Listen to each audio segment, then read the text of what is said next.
Hi guys, welcome back to my channel. Welcome to JD's Kitchen. In today's video, I'll be sharing with you guys how to make puff puff. Puff puff is a very popular West African street food. It's a deep fried dough. It's quick and easy to make. It consists of very few ingredients. To make puff puff, you'll be needing the following ingredients. The first ingredient, sugar. You need sugar. You're also going to be needing salt to taste. You're also going to be needing yeast. You're also going to need warm water, and then of course all-purpose flour. That's why I said you need few ingredients. So those are ingredients. Now to start making your puff puff, of course you're going to need a bowl or a pan in which you're going to mix your flour. You're going to make your puff puff mix. I begin by putting my warm water in the pot.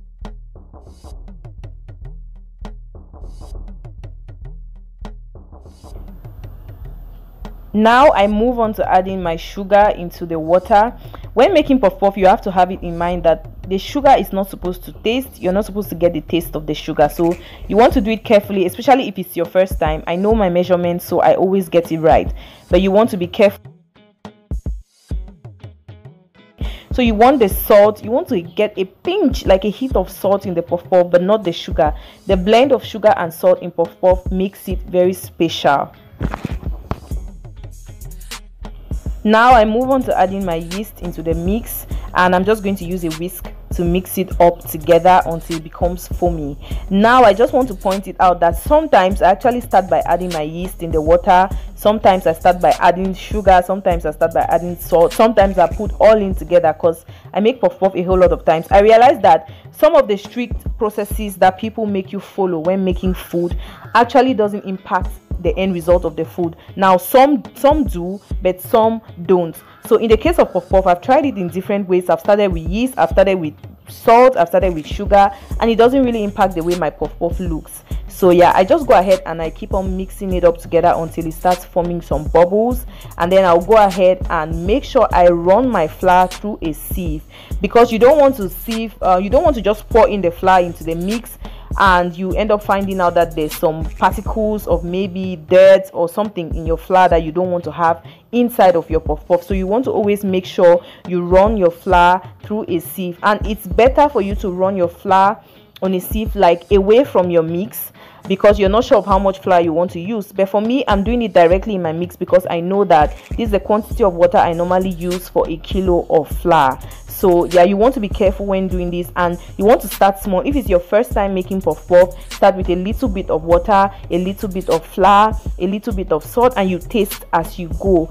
And you just need to not be scared to try making it, because I remember the first time I made puff puff, it was a mess. It came out like Accra beans. It was terrible, but I kept on trying, and I finally got into a point where I know that when I make puff puff, it will turn out right. So you want to have a consistency that looks like what you see right now, not very thick and not light, in such a way that you can put it in your palm, press it out, and then it forms a ball. If you want to see how I achieve very round puff puffs, I'm going to definitely do a video where I'll do it in slow motion and I'll explain in detail how I get my puff puffs to look round. At this point, my mix is okay, the taste is right. I just covered the pot and allowed it sit there for like 2 hours, and by the time I opened up the pot, voila, it was rising. This is what the yeast does to your puff puff. It makes it rise. So I'm just going to dip in my hand into the puff puff. You can see my hands are wet. That's because those are clean hands. I washed my hands. So I'm dipping it into the puff puff and giving it a little bit of a mix, not really. At this moment, I have oil on the fire. Oil is getting hot, so I'm just going to dip in the puff puff into the oil.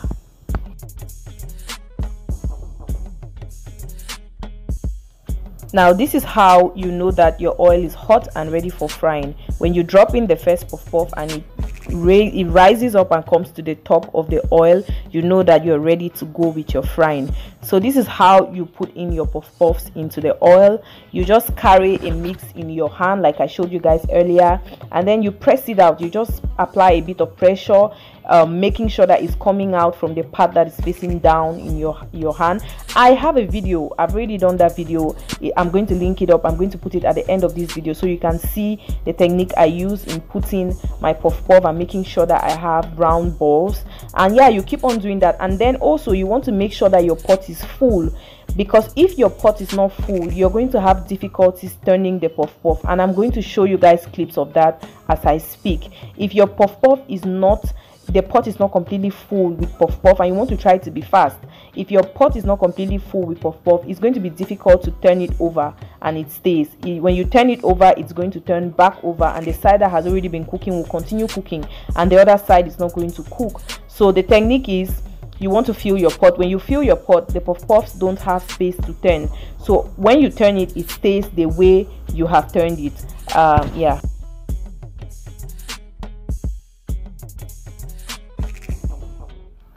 And you can keep frying till you're satisfied with the color.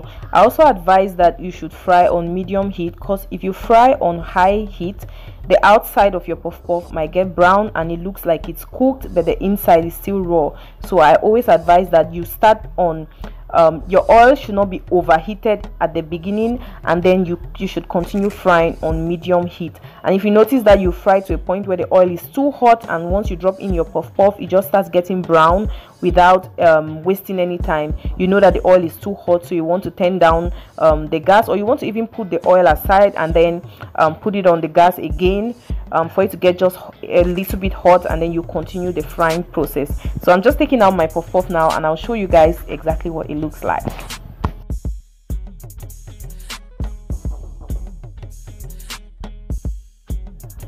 It is safe to say that these puff puff balls are very round. Some of them have some little sharp edges, but that's as a result of, you know, when you press in your puff puff, when you're trying to cut it, it definitely has that part that comes out long, so that's why you see some little sharp edges right there. And I think that's inevitable, except you're using, I think there's a machine now that people use to make puff puff balls, but if you're using your hand, I think this is the best you can get.